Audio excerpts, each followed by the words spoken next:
þú ert náttúrulega bara í öllu, það hlýtur að brjála að gera hjá þér, þú ert að gefa út spil núna hvað, aðeins að skoða þetta. Já, ég var að gefa út spil sem heitir Íslendingabrók, má ég opna þetta hérna? Já. Íslendingabrók heitir þetta spil. Þetta er spil sem ég skal segja að það var sem sé fyrir löngu, einmitt á sirkusárunum. Já. Það var ég og Lóa vinkona mín, við vorum með svona partileg, ég veit ekki hvort hann fættist hjá okkur, eða hjá henni, eða hjá mér, eða bara frá einhverjum. Það var leikur þar sem við nefndum eina mannesku sem við þekktum og síðan aðra handahóskennda mannesku og svo var leikurinn að tengja þær saman í gegnum bólfélaga. Þannig að við fundum kannski bara eitthvað sem heitir Rikki og eitthvað sem heitir Dúfa. Já. Og þá bara Rikki og Dúfa og Rikki svaf hjá Láru sem svaf hjá Dúdda sem svaf hjá Agga sem svaf hjá Lóu. Nei, sem svaf hjá Dúfu fyrir ekki að Lóa. Allavega og þannig gerum maður svona tengingu og þetta var mikið skemmt efni en þetta var líka tókum eftir því að stundu þegar við stungum upp á þessu leik þá var fólk sem sagði nei, við ætlum ekki að spila þannig leik. Þetta bara ég vil ekki, það eru bara ýmslega sem ég vil ekki koma fram og við föttum það bara þetta er svolítið svona viðkvæmur leikur og það var ennþá skemmtilegri fyrir vikið. Já. Og svo var það bara eitthvað tíman fyrir nokkrum árum síðan að ég var eitthvað örugglega að tala við Lóu þennan leik og svona djókaði með það að ætti ég ekki bara að gefa út þetta sem borðspil. Já. Og þetta var djók og vegna þess að ég grínist þá verði ég að klára brandarann og ég hugsaði bara það væri fyndið, ég myndi bara actually gera það. Já. Og ég er búin að svona vera að vinna í þessu á kantinum í rauninni kláraði ég að gera þetta spil fyrir svona 1,5 ára síðan. Okay. Nema ég svona lagði það á hillina aðeins til að hugsa málið vegna þess að ég hugsaði bara þetta er fyrstulega ekki mjög markaðsvænt spil. Það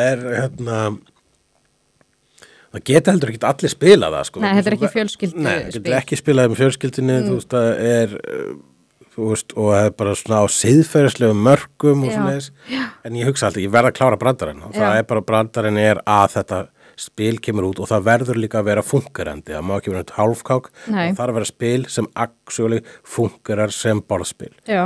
Þannig að það kom út núna í takmörku upplægi vegna þess að það eru bara ekkert allir sem geta spilað og getur ekki spilað það með foreldriðinum. Þú verður bara að spila það með vinum sem þú þekkir mjög vel. Já. Og vinum sem eins og stendur hérna á fyrstu síðu leikreglana stendur varúð, þú ert í þann mynd að fara að spila Íslendingabrók en þú þarft þess ekki, þú mátt hætta við ekki spila þetta spil. Í Íslendingabrók mun koma fram hverjum þú hefur sofið hjá, hverjum þau sem þú hefur sofið hjá hafa sofið hjá og hverjum þau sem hafa sofið hjá þeim sem hafa sofið hjá þér hafa sofið hjá. Og það er nákvæmlega það sem mun gerast þegar þú spilar þetta spil og þess vegna er líka best að spila þetta bara við nána vini, sérstaklega vini sem hafa einhverja grunnhugmynd hverja þú hefur sofið hjá. Já, en með mögum. Það er vissulega leyfilegt að spila þetta með mögum og það er bara undir þeim ykkur komið hvort að þið vilji spila þetta með mögum, Já, hvort að sambandi sé tilbúið. Já, hvort að þið eru tilbúin að tala um það og það þarf ekkert að endilega, ég segi hérna í reglunum Íslendingabrók getur hugsanlega eyðilagt vináttur og ástarsambönd en kannski er það bara gott ef það þarf bara eitt borðspil til að eyðileggja sambandi sem þú ert í kannski ættir ekki að vera í því sambandi ég segi þetta en ég meina þetta ekki alveg vegna þess að ég skil alveg fólk sem nennir ekki að hlusta á hverjum þú nakið þeirra hefur sofið hjá Ég get ekki opnað þetta Ég skal opna þetta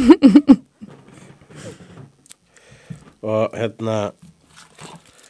já, og í þessu spili þá er svona, einmitt, til þess að svona gera það alvöru spili þá er það svona þessu spjöld sem geta allt getur gerst í þetta er svo kvöldu dramaspjöld og maður er sem sé þegar maður spilar þetta spil þá vegna þess að Vegna þess að borðspili sjálftur tústabla, já. Orgi á Arnarnesi. Það er ekki að. Þeir eru ekki farið í svoleiðis. Maður skrifa sér nöfn sín og bólfélag á spilaborðið. Já. Og svo tengi maður þannig þegar maður lendir á þessum reitum og svoleiðis þetta allt þetta er spennandi. Háþróaðar reglur og svo nefnilega fær maður stig fyrir hvert nafn sem maður inklúdera í keðjunni, svo kallar kynlífskeðju. Kynlífskeðjunni. Já. Kokkblokk, ekki lesa upp átt. Með þessu spjaldi getur kokkblokkað andstæðing þegar hann lendir á vínareit og þú færð að gera kynlífskeðjuna í stað hans. Já, þetta er svona. Þetta hlýtur að vera skemmtilegt að spila með Sveppasýking, býttu í eina umferð eða 1-2 skall í sveppalif. Sugar Daddy, þurrku tímabil. Þetta Daginn eftir pillan.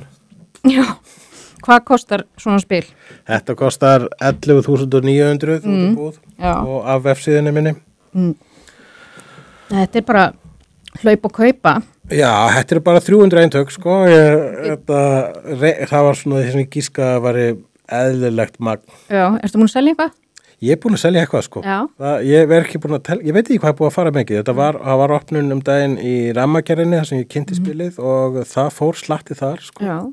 Þannig að það er kannski er bara 200 eintök eftir. Já, þú er eiginlega gefið út á ensku líka. Það er nefnilega spurning, er það hægt? Nei, ég held að kannski. Þetta er eiginlega bara fyrir svona lítið land. Já, það sem allir tengjast öllum. Já. Svona, já, eins og bara kviðmáar, það er náttúrulega bara til bara á íslensku. Nákvæmlega. Þannig að þetta er spil sem gengur út á hugtakið kviðmáar. Já,